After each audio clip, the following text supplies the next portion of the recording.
On the surface, Carly Gregg's life looked like that of a high-achieving teenager. She was just 14 years old in early 2024 and already a student who had skipped a grade.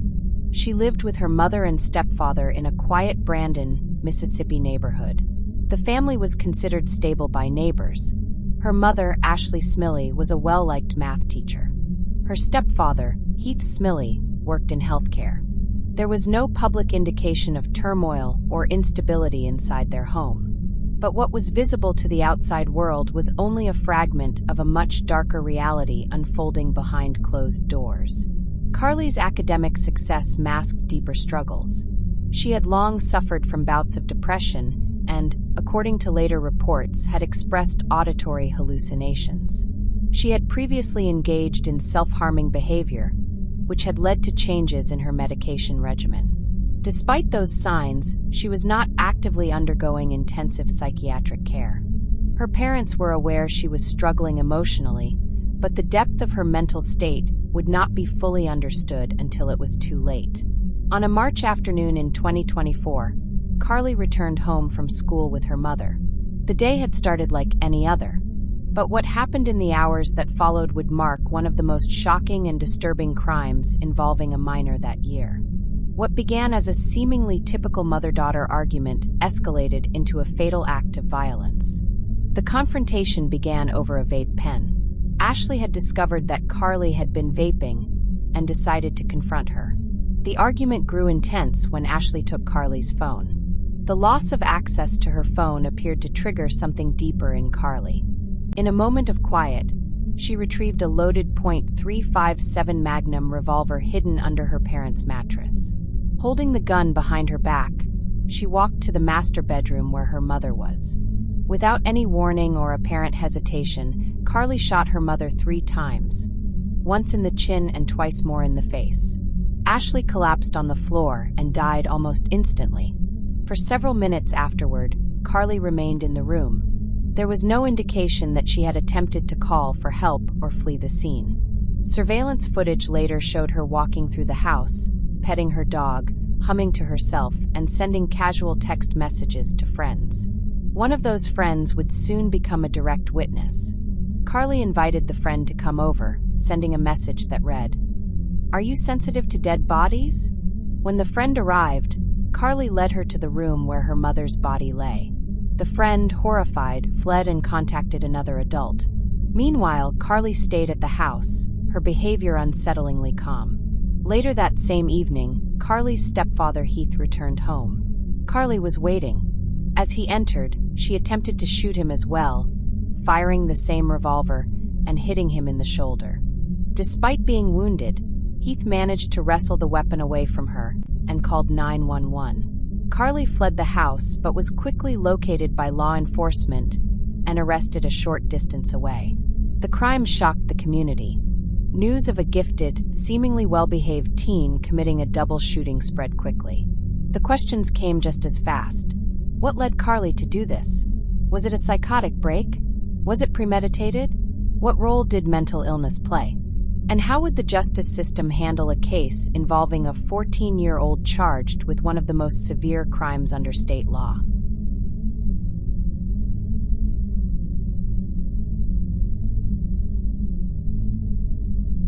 In the hours immediately following Carly Gregg's arrest, investigators from the Rankin County Sheriff's Office began piecing together what had happened inside the Smiley home.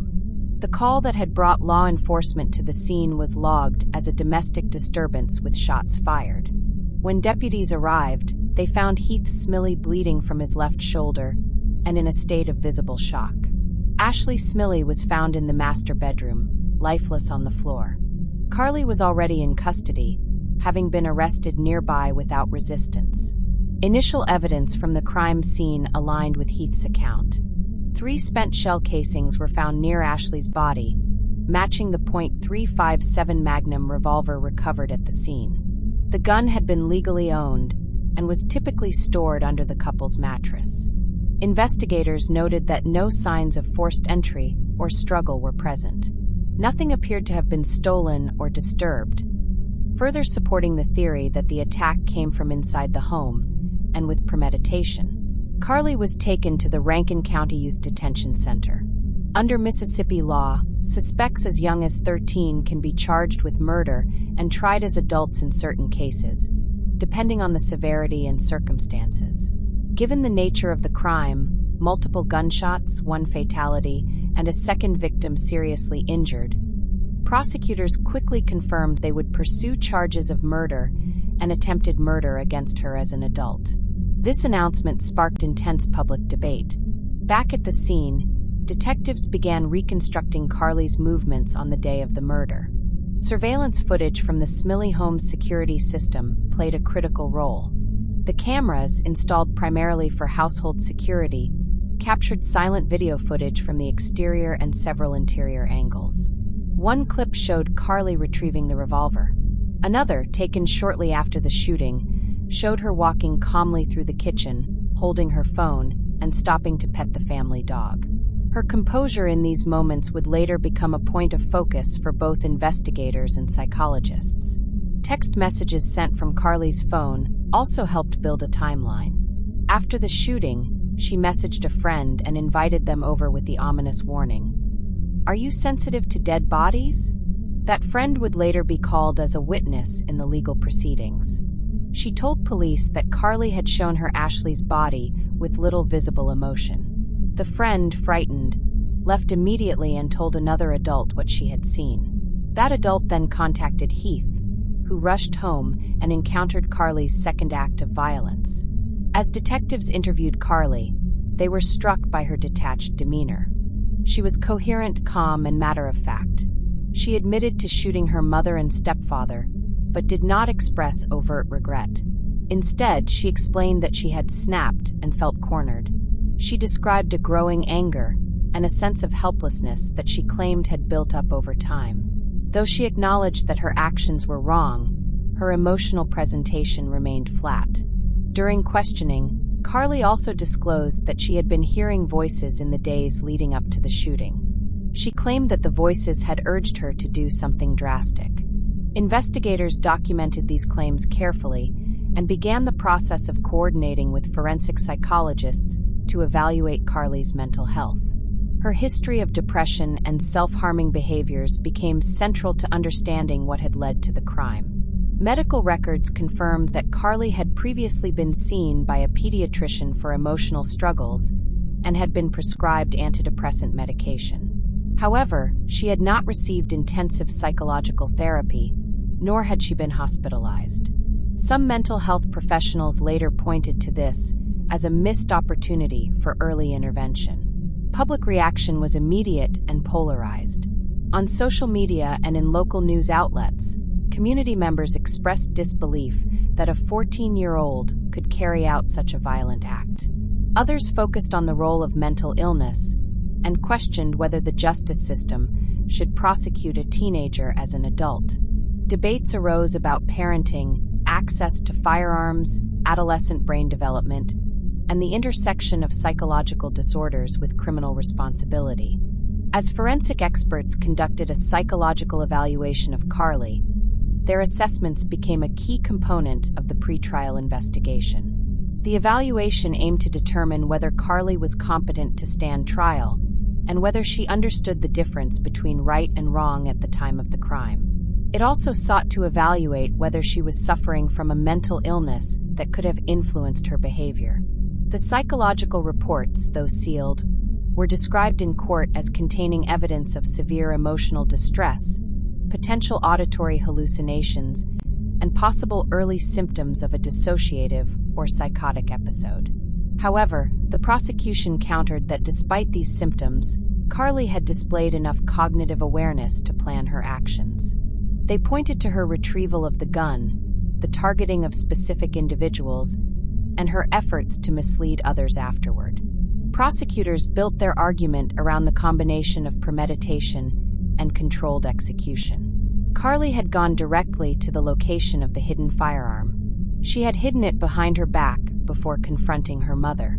After shooting her, she stayed in the house, texted her friends, and even attempted a second shooting when Heath arrived. These facts, prosecutors argued, demonstrated intention and comprehension. The defense took a different stance. They argued that Carly's actions were the result of a psychological collapse. They emphasized her youth, emotional immaturity, and untreated mental illness. Her defense team contended that she needed psychiatric care, not a prison sentence. Carly's attorneys pushed for a full psychiatric evaluation and submitted motions to explore the possibility of transferring the case to juvenile court. In the background, the Smiley family home remained sealed off, a visible reminder of what had occurred. Crime scene tapes stretched across the front yard, and police presence remained for several days. Reporters staked out the area, while neighbors struggled to comprehend the reality of what had unfolded so close to home. The community of Brandon, Mississippi, a town with a population of just over 20,000, had rarely seen a case like this. Schools responded by increasing counseling availability. Local churches held vigils. Parents became more vocal in conversations about youth mental health, and school officials reviewed their protocols for identifying at-risk students. As investigators completed their initial findings and the legal proceedings began to take shape, Carly remained in custody at a juvenile facility. Her name, though still technically shielded under certain youth protections, had become widely known due to the severity of the charges and media coverage. The next steps would involve the court's decision on how to proceed with her case. Whether to maintain adult prosecution, whether to consider mental health defenses, and whether she would be eligible for long-term psychiatric care rather than incarceration. The first pretrial hearings in Carly Gregg's case began just weeks after her arrest. Given the gravity of the charges and her young age, the proceedings were watched closely not only by local media, but also by national outlets reporting on juvenile crime and mental health. The judge presiding over the hearings was tasked with determining how the case would proceed. Specifically, whether Carly would be formally tried as an adult under Mississippi law. During the first hearing, Carly was led into the courtroom wearing a standard juvenile detention uniform. Her expression remained unreadable. She was flanked by her attorneys, both of whom had backgrounds in juvenile defense. Her family, aside from her biological father, was not visibly present. Her stepfather, Heath Smiley, who survived the shooting, had not made a public appearance since the incident. The prosecution opened by presenting an outline of the charges: first-degree murder for the killing of Ashley Smiley and attempted murder for the shooting of Heath Smiley. They reiterated the seriousness of the offense and argued that the case met the threshold for adult court. They referenced the deliberate steps Carly took in executing the shooting, her composure after the act, and her intent to harm a second victim. Her defense team countered with a motion to keep the case in juvenile court, emphasizing Carly's age, psychological evaluations, and emotional history. They pointed to Mississippi's own precedents where teens younger than Carly had been granted psychological diversion rather than adult sentencing. The defense argued that Carly's actions, while unquestionably tragic, stemmed from a state of severe mental and emotional breakdown. To support their motion, the defense submitted findings from 2 psychological experts who had conducted assessments of Carly. One of the psychologists, an expert in adolescent trauma, testified in a closed hearing that Carly met the diagnostic criteria for several mental health disorders, including major depressive disorder and early signs of a psychotic spectrum condition. These conditions, the expert claimed, impaired Carly's ability to fully comprehend her actions and regulate her impulses. The prosecution responded by highlighting moments that, in their view, demonstrated rational and deliberate behavior. They emphasized Carly's decision to retrieve a weapon, conceal it, and choose a moment to fire. They also pointed to her follow-up actions, texting friends, remaining at the scene, and confronting Heath with the intent to shoot, as signs that she understood what she was doing. The prosecution's expert witness, a forensic psychologist, reviewed Carly's behavior and concluded that while she showed signs of emotional disturbance, she was not legally insane and had the capacity for intent. The court allowed both sets of expert testimony into the record and scheduled a separate hearing to determine the forum for trial. Public reaction was again divided. Advocacy groups for juvenile justice called for leniency, stating that the system should prioritize treatment over punishment for minors with mental illness. Others, including supporters of the victims' families, urged the court to proceed in adult court to ensure accountability. The hearing to decide whether Carly would be tried as an adult lasted 3 days. It included further arguments, written statements from experts, and detailed reviews of case law. On the third day, the judge ruled that Carly would indeed be tried as an adult.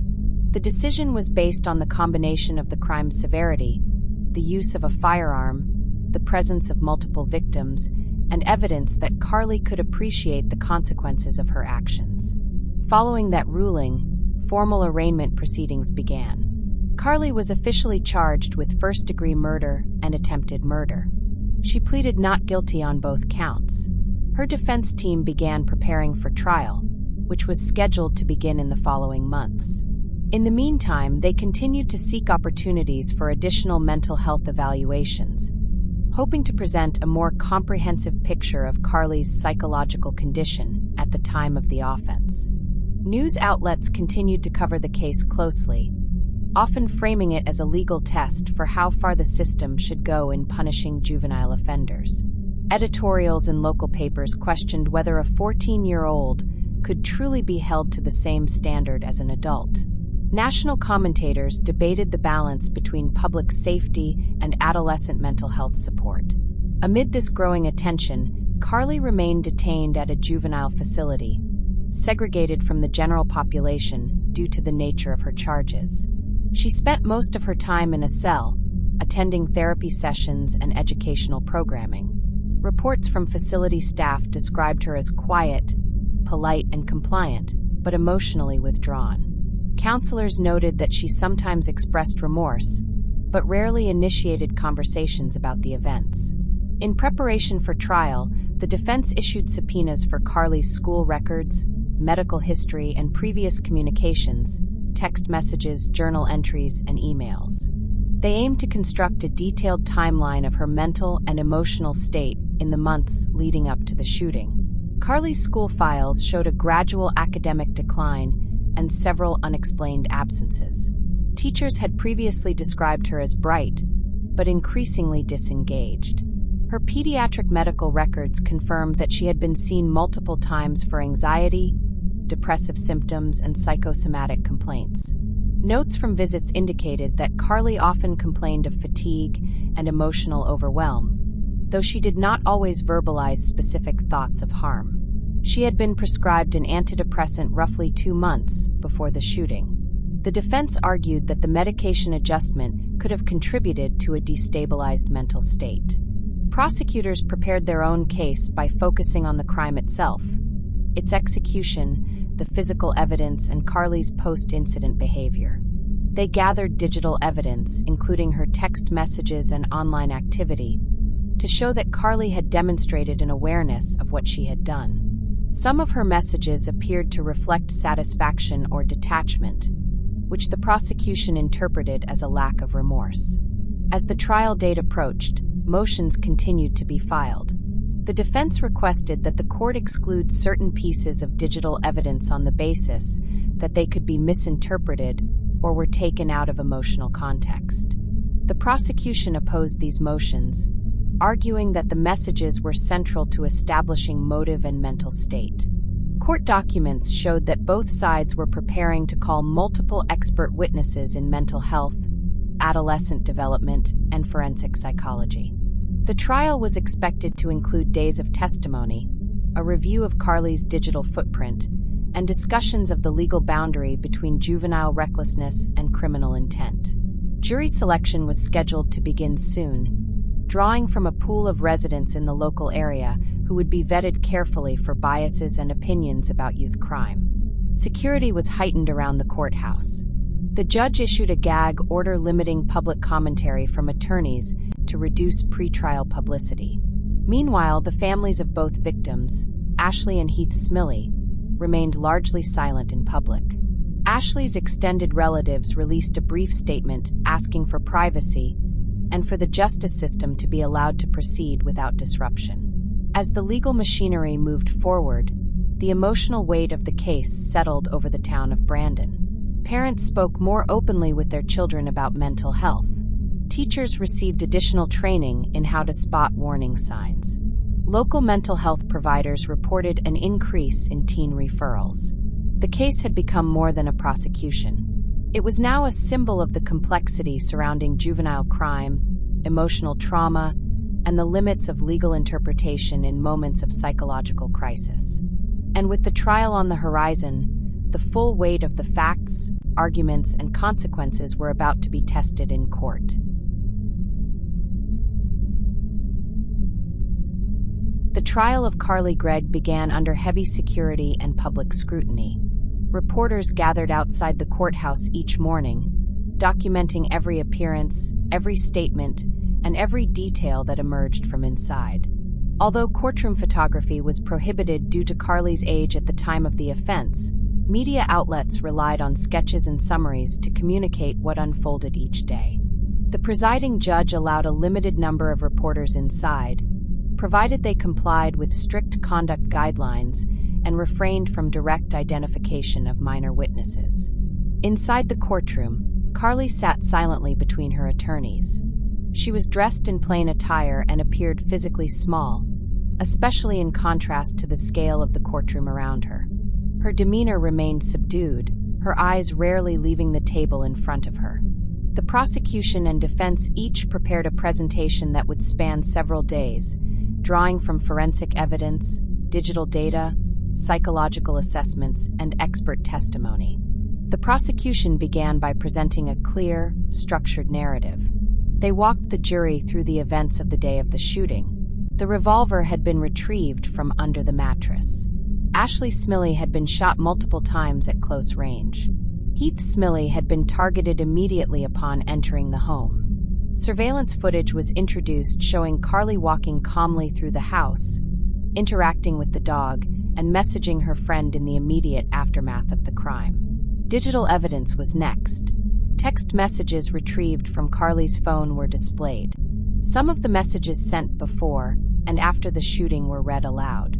The prosecution highlighted the message sent to her friend, "Are you sensitive to dead bodies?"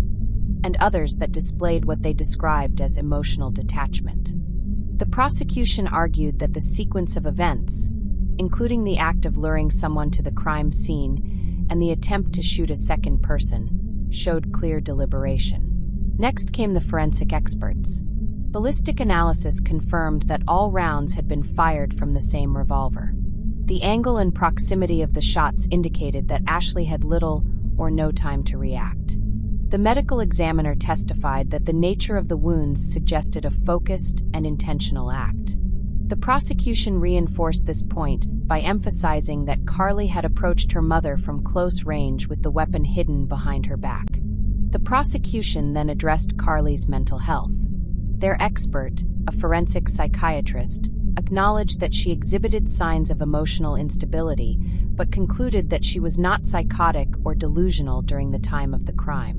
According to the expert, Carly was able to appreciate the wrongfulness of her actions. She had concealed the weapon, waited for the right moment, and targeted specific individuals. These behaviors, they argued, were incompatible with an insanity defense. The defense opened their case by reminding the jury of Carly's age, just 14 at the time. They emphasized that adolescent brains are not fully developed, particularly in areas related to impulse control and emotional regulation. The defense framed Carly as a mentally unwell girl in crisis, someone overwhelmed by emotional pain and untreated psychological conditions. Their first expert witness, a clinical child psychologist, testified about Carly's history of depression, self-harm, and auditory hallucinations. The expert described her condition as serious and untreated. He explained how Carly's mental state may have contributed to a dissociative episode in which reality and judgment were impaired. He also pointed to the influence of the medication Carly had recently begun taking, stating that the adjustment period could have worsened symptoms such as impulsivity and emotional detachment. Next, the defense introduced school records and medical documentation. These records painted a picture of a student who had been academically strong, but showed increasing signs of emotional distress over the past year. Several teachers noted declining engagement and mood changes. Medical records confirmed visits for anxiety and depressive symptoms, with notations that Carly appeared emotionally overwhelmed and fatigued. The defense called a second mental health expert who had interviewed Carly multiple times during her incarceration. This expert emphasized Carly's blunted emotional responses, flat affect, and signs of trauma. She testified that Carly spoke of hearing voices and feeling compelled to act. The expert explained that Carly's emotional detachment after the shooting might not reflect a lack of remorse, but rather a psychological defense mechanism, a dissociative detachment common in teens experiencing trauma or psychosis. The prosecution cross-examined each expert thoroughly. They questioned whether Carly's condition truly met the threshold for legal insanity and argued that her ability to plan, execute, and respond to the crime in specific ways undermined claims of diminished capacity. They returned repeatedly to the facts. Carly hid the gun, aimed with intent, and acted again when another adult entered the home. Throughout the trial, testimony remained highly technical and emotionally charged. Family members, including relatives of Ashley Smiley, were present for much of the proceedings but refrained from public comment. Heath Smiley, though called as a witness, gave only brief testimony under subpoena and declined any media interaction. His injuries had healed physically, but his demeanor in court reflected a quiet, stoic presence. After nearly 2 weeks of testimony and argument, closing statements were delivered. The prosecution reminded jurors of the sequence of events, the presence of planning, and the calm behavior after the shootings. They asked the jury to consider the victims and uphold accountability. The defense urged compassion and context. They asked the jury to look past the crime and see a child in distress who needed help, not a lifetime of punishment. The jury deliberated for several hours before returning a verdict. Carly Gregg was found guilty on both counts, first-degree murder and attempted murder. The courtroom remained quiet as the verdict was read. Carly showed no visible reaction. Her attorneys requested a sentencing hearing to present further mitigating evidence, including a request for psychiatric treatment and placement in a specialized facility instead of a standard correctional environment. The verdict sparked renewed public discourse. Some praised the decision as a necessary affirmation of justice. Others expressed concern about the implications of treating a 14-year-old as a fully culpable adult. Editorials revisited the trial's psychological dimensions, while youth advocacy groups called for new legislation addressing mental health in juvenile cases. In the days that followed, Carly remained in custody as the court scheduled a formal sentencing hearing. Her defense team began assembling impact statements, psychiatric evaluations, and expert testimony in the hope of securing a sentence that would incorporate treatment and reflect her age at the time of the offense. Meanwhile, both families remained silent. Public attention turned briefly to the wider questions posed by the case: how youth are evaluated in criminal settings, the role of parental oversight, and the growing intersection between mental health and criminal accountability. The legal process was nearing its conclusion, but the emotional and societal weight of the trial continued to ripple outward. The courtroom reconvened several weeks after the verdict for Carly Gregg's formal sentencing hearing. By this point, national media attention had lessened, but the case still resonated in legal and advocacy circles. The sentencing phase was the final opportunity for both the defense and prosecution to present arguments that could shape the remainder of Carly's life. It was also the moment when those most directly impacted by the crime would speak publicly for the first time. The hearing began with procedural formality. Carly was escorted into the courtroom and took her place beside her attorneys. She wore the same institutional clothing as before, and her expression remained unreadable. Her posture was still, her hands folded in her lap. Her presence conveyed the gravity of the moment, though she did not speak immediately. The prosecution addressed the court first, reiterating the seriousness of the crimes for which Carly had been convicted. They emphasized the deliberate nature of her actions and the suffering inflicted upon both victims. They argued that Carly had acted with clarity and control, stating that a long-term sentence was necessary not only as punishment, but also as a safeguard for the public. They called for the maximum sentence allowed under state law, with no eligibility for early release. They also presented a victim impact statement from the extended family of Ashley Smiley. A cousin of Ashley's spoke on behalf of the family, describing the depth of their loss. She recounted Ashley's role as a mother, teacher, and friend. Her voice cracked as she described the aftermath: the silence in the house, the loss felt in their family gatherings, and the empty space left by Ashley's absence. The statement called for justice, accountability, and acknowledgement of what had been taken from them. Heath Smiley also gave a statement. His words were brief and measured. He described the moment he walked into the house and was met with a bullet. He spoke of the physical pain of recovery and the psychological weight of surviving a crime committed by someone he had raised. He did not express hatred, but he made clear that he believed Carly's actions required a serious consequence.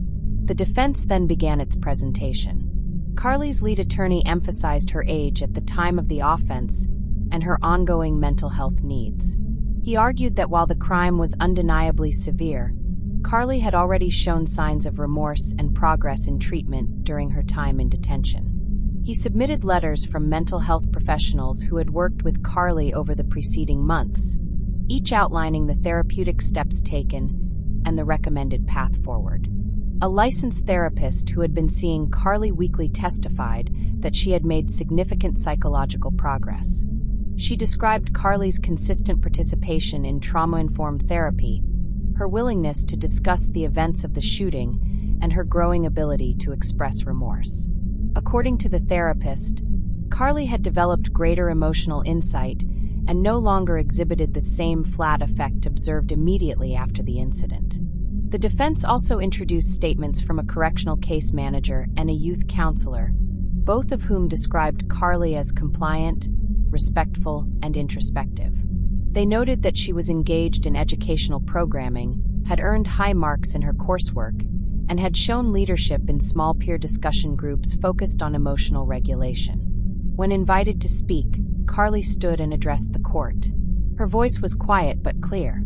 She began by apologizing to the families of Ashley and Heath. She said she had no excuse for what she did and acknowledged the pain she caused. She spoke briefly about her mental health struggles and her ongoing effort to understand herself and take responsibility. She ended by saying she hoped one day to contribute something positive to the world, even if from behind walls. The judge called for a recess before delivering the sentence. When the court reconvened, the courtroom was silent. The judge began by acknowledging the pain and complexity of the case. She noted the unique challenge of sentencing a defendant so young, convicted of a crime so grave. She reviewed the evidence, the testimony, and the circumstances of Carly's mental state. Ultimately, the judge sentenced Carly Gregg to 35 years in prison, with eligibility for parole after 25 years served. The sentence included mandatory mental health treatment within the correctional system and regular psychological evaluations. While it fell short of the maximum, it represented a substantial period of incarceration. The court explained that the decision reflected both the seriousness of the crime and Carly's age, as well as her demonstrated capacity for rehabilitation. Carly was remanded to the state's youth correctional intake facility, where she would be transferred to a long-term secure unit. Her legal team released a brief statement expressing disappointment with the length of the sentence, but reiterated their commitment to Carly's ongoing therapy and rehabilitation. The prosecutor's office issued a statement emphasizing the importance of justice and public safety. Following the sentencing, the media again turned its attention to the broader implications. Headlines asked whether justice had been served and what the case meant for the treatment of mentally ill youth in the legal system. Editorials discussed the need for specialized juvenile courts with expanded psychological expertise. Advocacy groups called for reforms, particularly in the handling of firearm access and early intervention for youth in distress. In the community, reactions remained divided. Some felt the sentence struck the right balance between accountability and leniency. Others believed the outcome either went too far or not far enough. Carly's name continued to circulate in conversations about criminal justice, mental health, and the limitations of existing support structures. As the courtroom emptied and the legal phase drew to a close, what remained were the families and a community forever changed. For the Smiley family, the pain of loss endured. For Carly, the road ahead would be shaped by long-term confinement, therapeutic work, and the distant possibility of parole. And for the wider world, her case became part of the growing archive of stories that challenged how society handles crime, youth, and trauma. Carly Gregg was transferred to the state's long-term correctional facility for youth offenders 3 weeks after sentencing. Her intake involved a full psychological evaluation, a risk assessment, and orientation into a structured program designed for high-security juvenile inmates. She was placed in a specialized mental health unit with access to therapy, education, and behavioral monitoring. The facility, located several hours from Brandon, offered limited visitation and strictly regulated communications with the outside world. Staff documented Carly's adjustment as quiet and compliant. She attended all required programs and rarely interacted outside of scheduled sessions.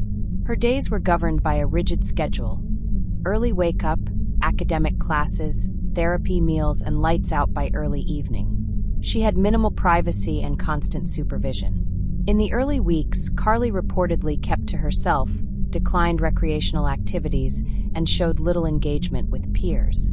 Counselors working with Carly noted that she displayed a consistent pattern of emotional withdrawal and appeared hesitant to speak openly about the events leading up to her incarceration. Her case manager described her as cooperative but emotionally blocked. Over time, however, a slow change began. Carly started participating more actively in individual therapy sessions. Her journal entries, reviewed as part of her treatment plan, revealed growing insight into her mental state and her recognition of the consequences of her actions. Her academic performance remained strong. Carly resumed high school coursework and maintained a high GPA. She expressed interest in literature and psychology, reportedly focusing much of her attention on topics related to trauma, adolescent development, and restorative justice. In one session, she told a counselor she wanted to understand how people rebuild themselves after doing irreversible harm. Facility records indicated no disciplinary issues during her first year in custody. She did not engage in any acts of aggression, verbal conflict, or refusal to participate. This compliant behavior, while noted positively by staff, was also seen as part of a coping mechanism. One clinician wrote that Carly's tendency to withdraw emotionally could be her way of maintaining psychological distance from the trauma she had caused. Meanwhile, the broader discussion surrounding her case did not disappear. Several state legislators used her sentencing as a talking point during debates over juvenile justice reform. A proposed bill suggested expanding judicial discretion in cases involving minors with documented mental health conditions. The bill did not pass, but the conversation persisted. True crime programs, podcasts, and long-form articles revisited the case. Carly's name remained associated with larger themes: mental illness in teens, firearm access in the home, and the difficult line between justice and rehabilitation. Her image, though largely restricted due to her age, became symbolic in discussions about how the legal system handles emotionally driven violence among minors. Some advocacy groups criticized the sentence, arguing that placing Carly in a long-term facility did little to address the roots of her behavior. Others defended the outcome, citing the premeditated nature of the crime and the need for public accountability. Public opinion, much like during the trial, remained divided and emotionally charged. In Brandon, the Smiley family stayed largely silent in public. Heath Smiley resumed work under modified duties and remained active in private grief counseling. Friends close to the family reported that they continued to struggle with Ashley's loss and the fact that her death came at the hands of someone she helped raise. School officials in the area implemented expanded counseling programs, aiming to provide earlier mental health screenings and referrals for students exhibiting signs of emotional crisis. Community members organized talks about safe firearm storage, adolescent emotional development, and recognizing red flags in teen behavior. For Carly, life inside the facility continued under tightly structured routines. At 18, she transitioned to an adult wing within the same correctional system, still under the terms of her youth sentencing. Her legal team maintained contact, preparing for periodic reviews and assessments that would track her progress and influence her eventual parole eligibility. In one of her documented therapy sessions, Carly reportedly expressed remorse, but also uncertainty about how to make amends. She wrote that she didn't expect forgiveness, but hoped to create meaning from what remained of her life. Staff continued to monitor her for depressive symptoms and emotional shutdown, offering a combination of cognitive behavioral therapy and trauma-informed approaches. Though years away from any consideration for parole, Carly's rehabilitation path remained under close observation. Internal reviews from the Department of Corrections noted that her progress was steady but complex. Counselors emphasized the need for continued structure and psychological support, warning that isolation or regression could easily occur if programming were reduced. Legal professionals continued citing the case in conferences and workshops. It served as a reference point for discussions on adolescent culpability, the role of expert testimony, and how courts interpret emotional behavior in youth charged with adult crimes. In educational settings, the case was included in law school curriculums examining the limits of mens rea when applied to teenagers. Carly's story remained, for many, a difficult one to categorize. It combined elements of tragedy, violence, mental illness, and systemic failure. Whether viewed as a cautionary tale or a systemic indictment, it continued to generate thought and debate. In the controlled environment where she now lived, those discussions were distant, yet they shaped the policies and perspectives that would eventually determine what happened next. The families, the community, and Carly herself continued existing within the long shadow of what had happened. While the trial had concluded, the consequences remained present, etched into daily routines, policy discussions, and private grief. The legal case may have ended, but the story was still unfolding within the walls of a facility, in classrooms, and in public discourse shaped by a single irreversible act.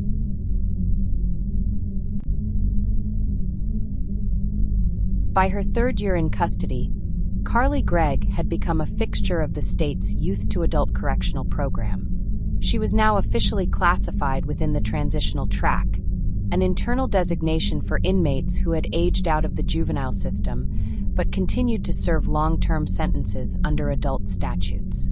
This shift brought both procedural changes and a new psychological phase in her incarceration. The structure of her days remained strict, but the expectations around personal development and accountability became more pronounced. Carly was now participating in a more advanced tier of behavioral therapy. These sessions focused on long-term emotional regulation, conflict resolution, and preparing for future parole hearings. Her therapists noted that she had become more willing to discuss her past actions in detail, though often with a sense of detachment. She spoke analytically about the crime, but struggled to express emotional depth beyond remorse and regret. Group therapy was added to her weekly schedule. These sessions included others convicted of serious crimes committed as minors. Each session followed a restorative model.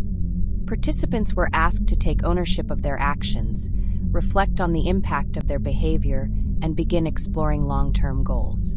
Carly, according to program staff, listened intently but contributed minimally.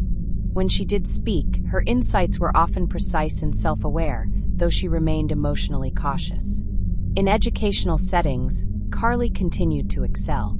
She completed her high school diploma by correspondence and had begun taking college-level coursework, through a state-supported prison education initiative. Her chosen subjects remained consistent with her therapeutic focus: psychology, criminal justice, and ethics.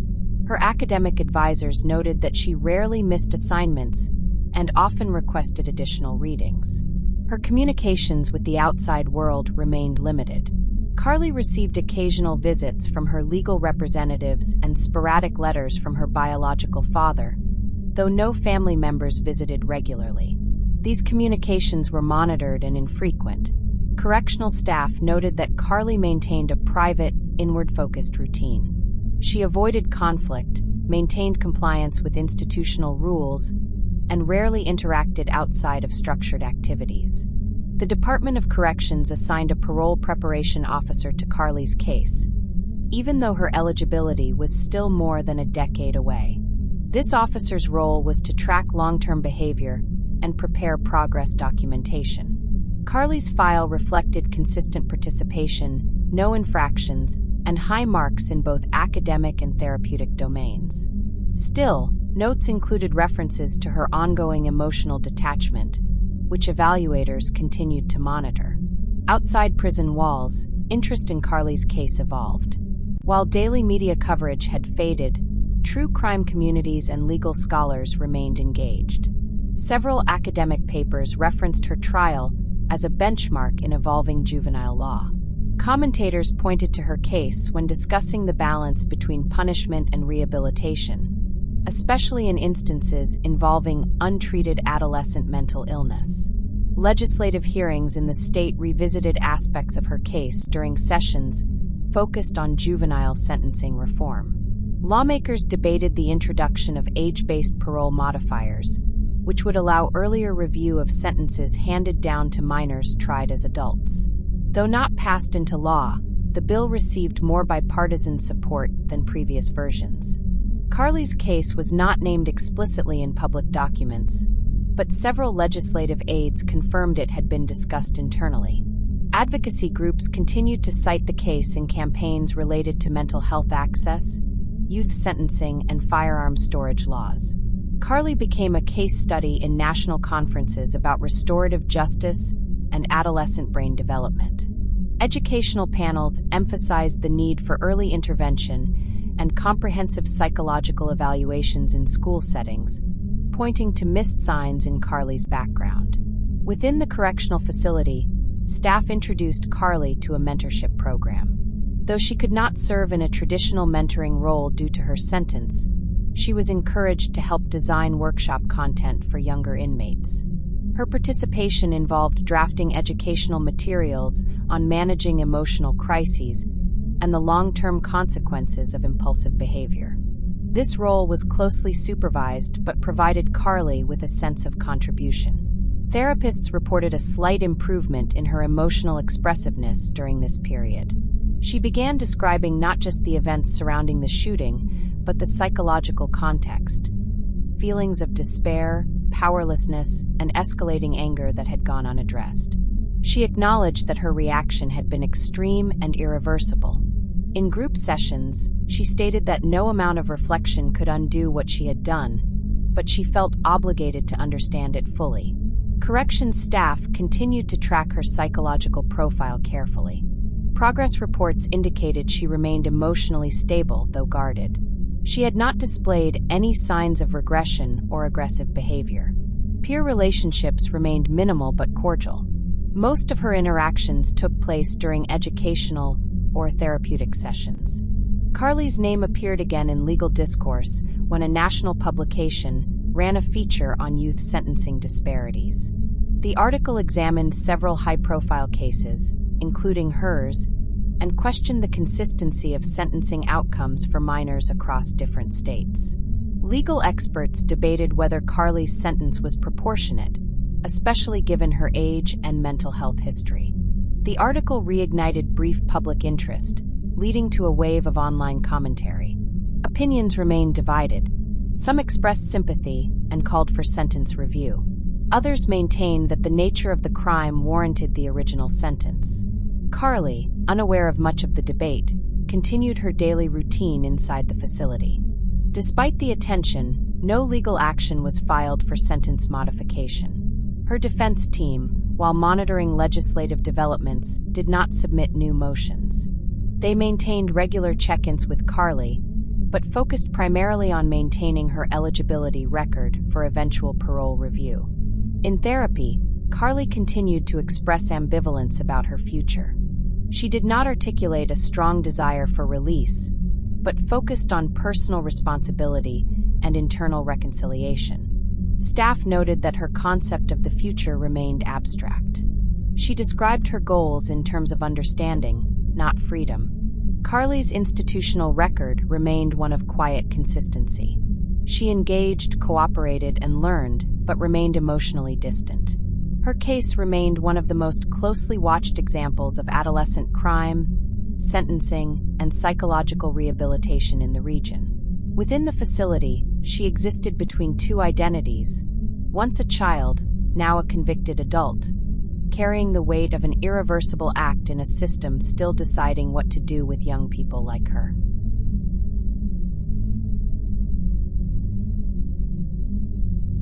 As Carly Gregg moved deeper into her sentence, institutional routines became her normal. The years inside had reshaped her relationship with time, routine, and reflection. Days passed with a slow consistency. Mornings began with assigned chores, followed by structured academic or therapeutic sessions. Meals were scheduled to the minute. Evenings were quiet, often spent reading or writing. This predictable rhythm offered stability, but also magnified the distance from the world outside. Carly's role in the mentorship content program continued. Though she remained limited in direct interactions with other inmates, her materials, focused on emotional regulation and decision-making under stress, were used in small group workshops for new arrivals. Staff commended her contributions, noting her ability to articulate complex emotional states in written form. Several of her guides were incorporated into a statewide curriculum pilot for youth behavioral correction. In therapy, Carly's emotional articulation gradually improved. While she still struggled with trust and openness, her participation deepened. Therapists noted that her insights were often sharp, and she had begun to speak more directly about the emotional isolation she had felt before the crime. She described a sense of inner collapse in the weeks leading up to the shooting, marked by hopelessness, fear, and anger. Her journal, which remained confidential except where reviewed for therapeutic oversight, reflected a growing complexity in her thoughts. She wrote about memory, responsibility, and the idea of moral repair. She did not focus on her potential release. Instead, she questioned what it meant to live ethically after causing irreversible harm. Her writing became part of her therapeutic framework, giving her a voice in a space where expression was otherwise limited. Outside the facility, conversations around her case occasionally resurfaced. A university lecture series on youth criminal accountability referenced her trial as part of a broader discussion on the limitations of intent when evaluated in minors. Professors cited the contrast between Carly's planning and her psychological instability, raising questions about how courts interpret adolescent behavior that mimics adult rationality. In local government, juvenile justice committees debated policies influenced by Carly's case. One proposed bill aimed to establish mandatory mental health reviews prior to the sentencing of any minor tried as an adult. While not yet passed, the proposal gained traction. Carly's name was mentioned during closed-door policy discussions, though never in public statements. Her case continued to influence structural conversations, even without active litigation. Carly's legal team remained involved, preparing for her eventual parole review. They updated her file with each academic milestone, therapy report, and correctional review. Their communications with Carly were limited but consistent. While no formal legal appeals were filed, her attorneys submitted procedural updates annually to ensure her records remained current and complete. Family contact remained minimal. Her biological father sent brief letters on holidays, usually containing general updates rather than personal reflections. There were no visits. Staff described Carly's emotional response to these letters as muted but receptive. She did not speak much about her family in group sessions, but she occasionally mentioned memories from before the crime, usually framed through guilt or longing. Within the facility, Carly continued her academic progress. She was on track to earn an associate degree within a year, with plans to continue coursework in sociology and conflict mediation. Education gave her a framework for understanding behavior, her own and that of others. She said in one therapy session that understanding cycles of harm was her way of making meaning from her past. She remained emotionally cautious, even as her behavior continued to be exemplary. Staff acknowledged her progress, but continued to monitor her for signs of depression or psychological withdrawal. Her parole preparation officer documented no incidents or setbacks. Internal reviews characterized her as stable, compliant, and intellectually engaged, but still emotionally guarded. Public interest in her case ebbed and flowed. Occasionally, a podcast or social media thread would revive discussion. Some framed Carly as a symbol of unaddressed adolescent trauma. Others viewed her as an example of accountability in youth crime. Within the facility, Carly remained unaware of most of this commentary. She was not given access to social media or unsupervised internet. Her world remained tightly controlled, introspective, and silent. The system around her continued to evolve. Training materials for juvenile court judges now included modules on adolescent neurodevelopment and its role in sentencing decisions. Carly's case, among others, was part of the foundational examples. Law students, psychologists, and juvenile advocates used her story as a lens through which to understand the moral and legal complexity of teenage crime. Carly existed at the center of that discussion, though largely absent from it. Her daily life remained narrow in scope: classes, therapy, meals, reflection. The outside world debated her story, but inside, her focus stayed fixed on internal work. She had no public voice, only structured space in which to confront her history, one detail at a time. By her 10th year in custody, Carly Gregg's name had faded almost entirely from public consciousness. The pace of attention that once defined her case had long since moved on. Within the facility, however, her presence remained steady, an unchanging element of a system that had, for all its structure and programming, done little to move her closer to a tangible future. Her sentence remained in place, her parole eligibility still years away. The rhythm of confinement continued. Carly's education advanced. She completed her associate degree and was enrolled in a remote bachelor's program focused on behavioral science. Her academic advisor reported that her work was precise and thoughtful, often exceeding the requirements of the course. She showed particular interest in conflict theory and trauma-informed practices, both of which aligned closely with her own lived experience. Therapeutically, Carly's sessions shifted toward long-term reflection. The early focus on crisis intervention had given way to a deeper exploration of identity, remorse, and the idea of moral responsibility over time. Her therapy team described her as intellectually honest, but emotionally restrained. When asked about the shooting, she now referred to it not just as an act of violence, but as a symptom of a larger collapse she had never understood as a child. She continued journaling, a habit that had become central to her internal processing. Her entries, reviewed only with her consent, revealed a person attempting to reconcile a moment of irreversible harm with a decade of growth. She wrote about time, silence, and the concept of living a life of accountability without expectation of redemption. She did not write about freedom. Her thoughts remained centered on responsibility. Institutionally, Carly maintained a spotless record. She had never received a disciplinary infraction. Her evaluations described her as focused, respectful, and low risk. Yet, there remained a sense among staff that she was emotionally disconnected from others around her. She had no close peer relationships. She attended sessions and participated when asked, but rarely volunteered thoughts outside of structured formats. Her contact with the outside world remained sparse. Letters from her biological father had stopped. Her legal team continued to update her records, ensuring her eligibility profile remained active, but even their visits had become routine and administrative. Carly's sense of connection to anyone beyond the walls of the facility had largely diminished. Her world had narrowed further.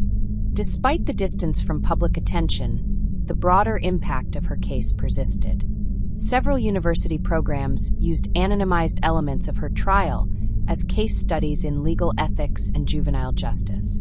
One judicial training workshop included her sentencing as part of a module on youth capacity and long-term incarceration. Her experience informed research, but she remained unaware of most of it. A limited interview project was proposed by a prison education group. The idea was to document long-term inmate reflections on harm, change, and moral responsibility. Carly was approached and agreed to participate, provided the project did not involve publication or media dissemination. Over the course of several weeks, she answered written prompts about her experience, her understanding of harm, and how she viewed her past.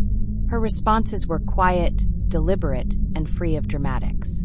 She described herself as someone who had once been emotionally fractured and reactive, who had now become contemplative and cautious.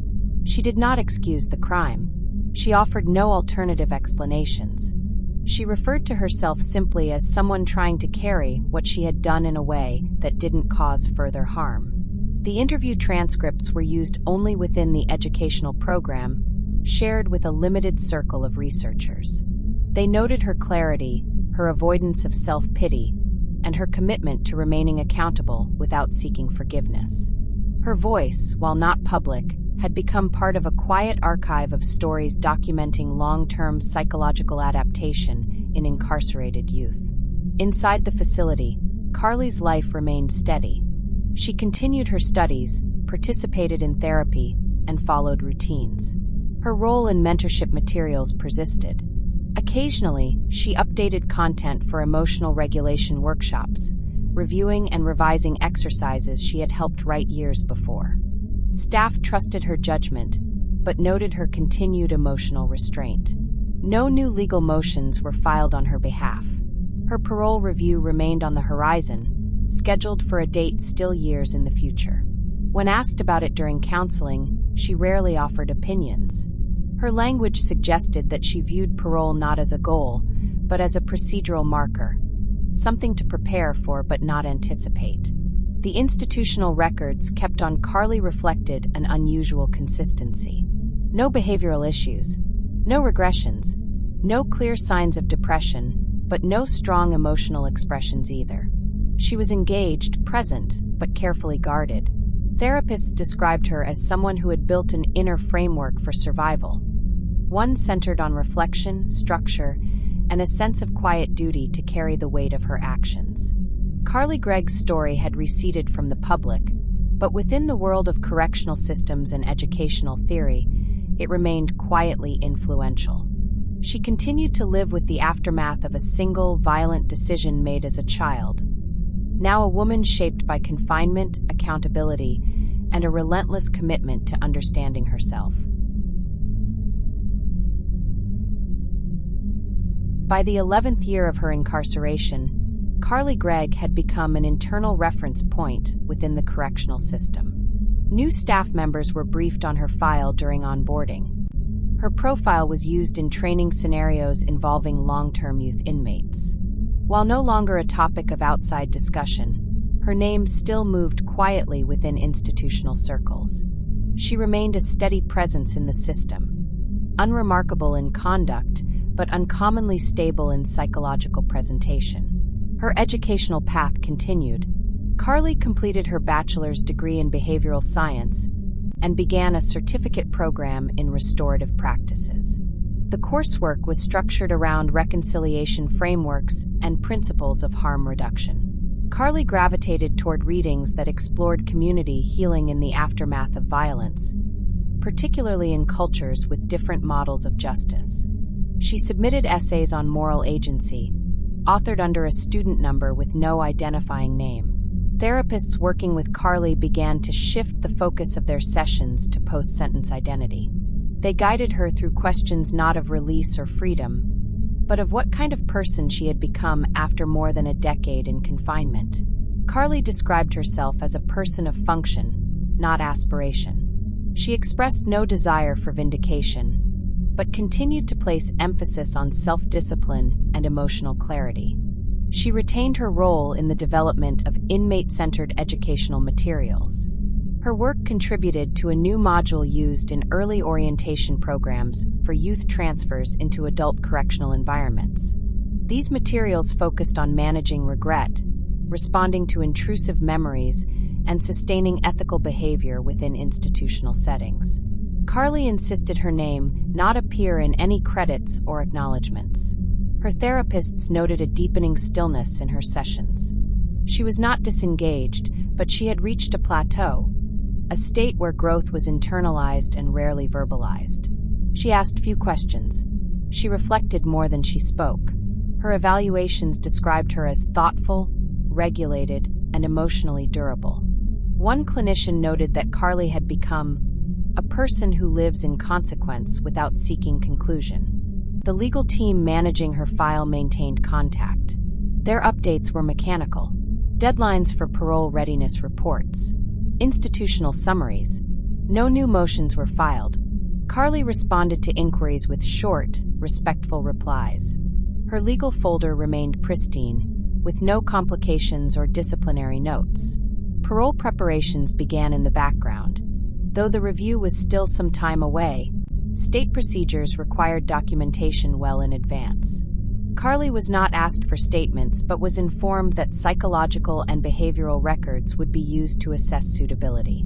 When asked in counseling if she was preparing mentally for the possibility of parole, she answered only that she would continue doing what she was already doing. Inside the facility, Carly's world remained small but active. She requested additional reading materials, academic texts on conflict resolution, and first-person accounts of post-incarceration life. She showed interest in prison reentry theory, but never spoke of it as a personal goal. Her contributions to therapy groups continued in writing only. She remained distant from peer inmates, though always respectful. Correctional staff regarded her as reliable. She complied with every requirement. She volunteered for tasks. She provided structured feedback when requested. But she remained emotionally solitary. Even after more than a decade, Carly had no visitors. Her father no longer sent letters. Her contact with the outside world had ceased entirely. Staff noted that Carly's emotional language had evolved. She no longer used the terminology of remorse or tragedy. Instead, she spoke in terms of responsibility, consequence, and the stewardship of harm. She viewed her continued engagement in correctional programming as an obligation, not a strategy. She did not describe her behavior in terms of rehabilitation. She referred to it as discipline. One senior therapist remarked that Carly's life had become a kind of quiet observance, lived not in anticipation of release, but in fidelity to the truth of what she had done. Carly never described her actions as a mistake. She described them as a rupture she was learning to live beside. Her role in institutional memory grew. She was occasionally consulted on revisions to internal policy for long-term youth incarceration. Her feedback was technical and direct. She provided suggestions on how to introduce accountability frameworks earlier in confinement and how to provide inmates with more structured ethical reflection. She requested that her feedback remain anonymous. No public conversation surrounded Carly's name. No media coverage. No advocacy campaigns. Her trial was a closed chapter in public record, though citations of the case remained in academic literature. Her experience lived on through the policies she indirectly shaped, the materials she helped design, and the restrained clarity with which she approached her life behind bars. Within the tightly controlled world of the facility, Carly Gregg remained an anomaly, not in notoriety, but in steadiness. Her life was one of study, internal work, and emotional sobriety. She did not express hope, but she had not given up. She did not speak of freedom, but she lived in accountability. Her future remained undefined, yet the way she lived was deliberate, consistent, and always reflective of the irreversible act that had brought her there. The 12th year of Carly Gregg's incarceration brought the formal initiation of her parole eligibility process. Though she had known the timeline for years, the actual commencement of the procedure introduced new variables to her otherwise steady existence. Correctional administrators scheduled preliminary evaluations, and Carly's file was circulated to various departments for updated reviews. The process was administrative in nature, but it marked the first institutional acknowledgement of her potential future beyond confinement. Carly was informed of the schedule during a brief meeting with her case manager. She responded with a nod and no visible emotion. When asked if she wished to prepare a personal statement for the parole board, she said she would consider it. In the days that followed, she continued her usual routine without alteration. Her therapy sessions remained focused, her coursework uninterrupted. Her demeanor did not change. Staff prepared psychological assessments, educational progress summaries, and behavioral reports. Carly's record remained exemplary. There were no incidents, no refusals, no behavioral regressions. Her therapist submitted documentation noting her emotional consistency, intellectual maturity, and continued participation in long-term trauma processing. They emphasized that she had maintained her commitment to accountability without seeking leniency or portraying herself as a victim. The parole board's review process was extensive. They gathered records, interviewed correctional personnel, and examined Carly's contributions to institutional programs. Her work in developing materials for emotional regulation and ethics workshops was noted. So was her assistance in drafting procedural content for juvenile intake protocols. Internal memos described her as a model of long-term institutional adaptation. Carly agreed to submit a written statement. It was short, direct, and without emotional appeal. She acknowledged the nature of her crime, stated that she did not expect forgiveness, and affirmed her understanding that her life would always be shaped by what she had done. She did not ask for release. She concluded by saying she would accept whatever decision the board made, and that her obligations to responsibility and self-discipline would remain unchanged. Her legal team reviewed the submission and confirmed its inclusion in the official record. They prepared for the board hearing, though Carly declined to participate verbally. She expressed that everything she needed to say had been written. When asked in therapy why she chose not to speak, she replied that her actions were already documented, that words would not alter the truth. As the date of the board's internal meeting approached, staff quietly acknowledged the gravity of the review. Carly had become a fixed element within the facility. Her presence was constant. The idea of her absence, even under supervised release, presented a shift in the institutional rhythm. The parole board convened without her. They reviewed the full case file, trial records, psychological evaluations, educational progress, correctional behavior, and personal reflection. Their deliberations were confidential. Carly waited without commentary. Her routine did not change. She continued to write, study, and attend therapy as scheduled. The decision arrived 2 weeks later.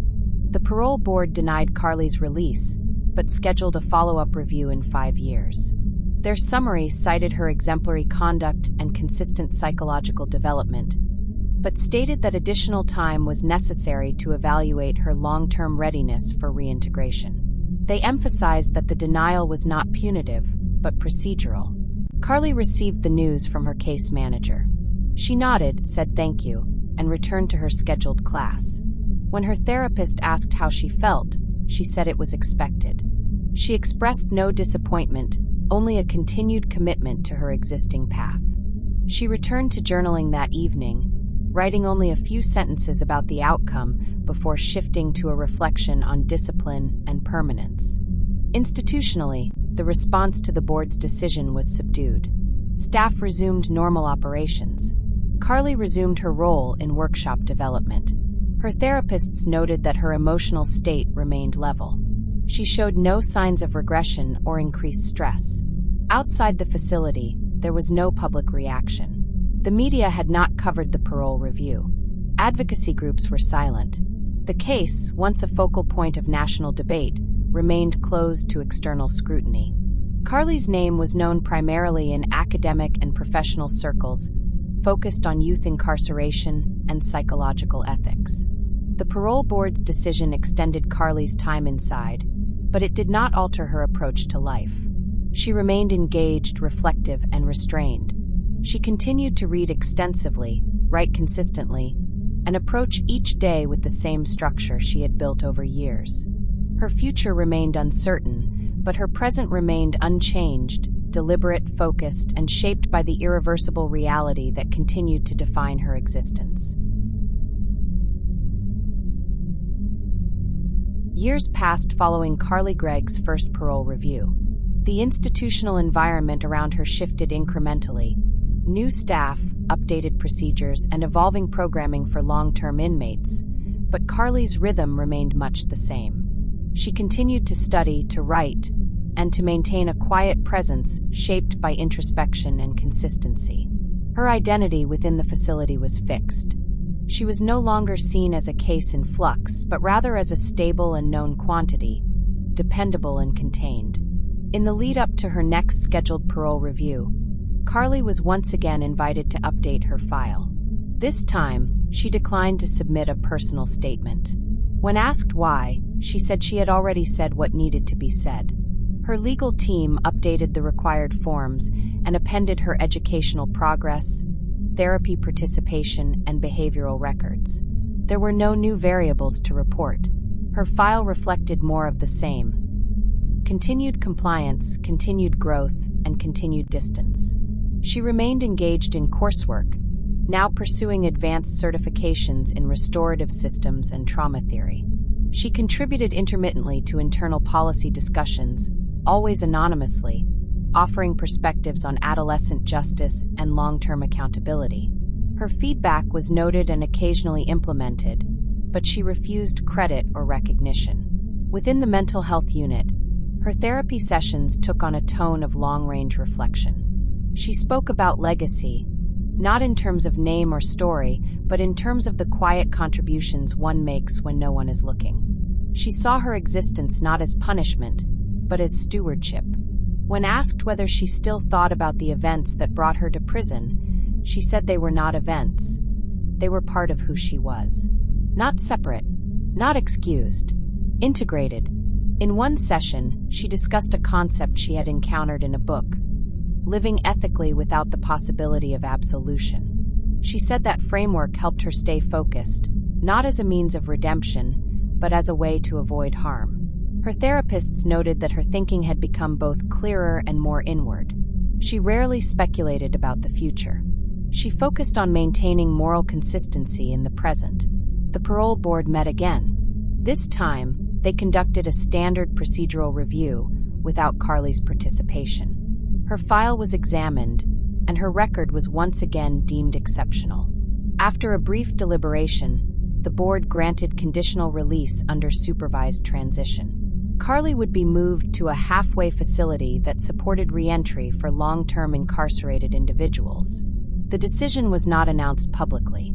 The documentation was filed quietly. Carly was informed in a meeting with her case manager and therapist.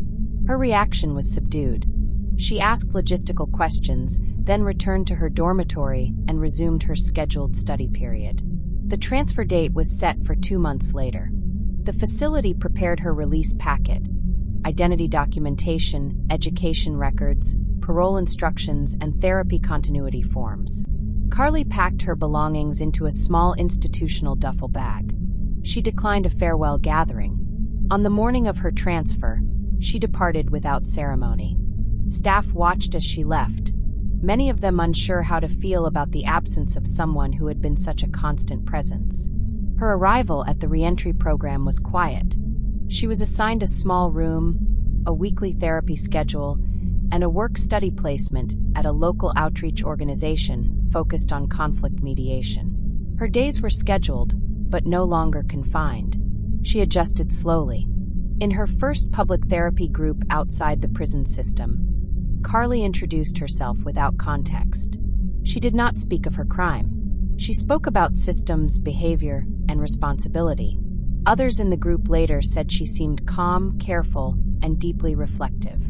She lived in the reentry program under supervision for over a year. She never missed a check-in. She maintained employment. She completed 2 additional certifications. When her full parole was granted, she relocated to a small city under monitored independence. She kept to herself. She continued to write, though she never published. Her story was not told by her, and she never corrected the versions that circulated.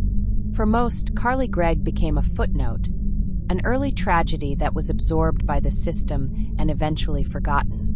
But for those in institutional spaces, her name remained. In training materials, in ethical casebooks, in the margins of policy documents. Not as an example of failure or redemption, but as a reminder of complexity. Carly lived without seeking recognition. She did not claim change. She did not tell her story. She simply carried it, as she always had. Quietly. Precisely. Permanently.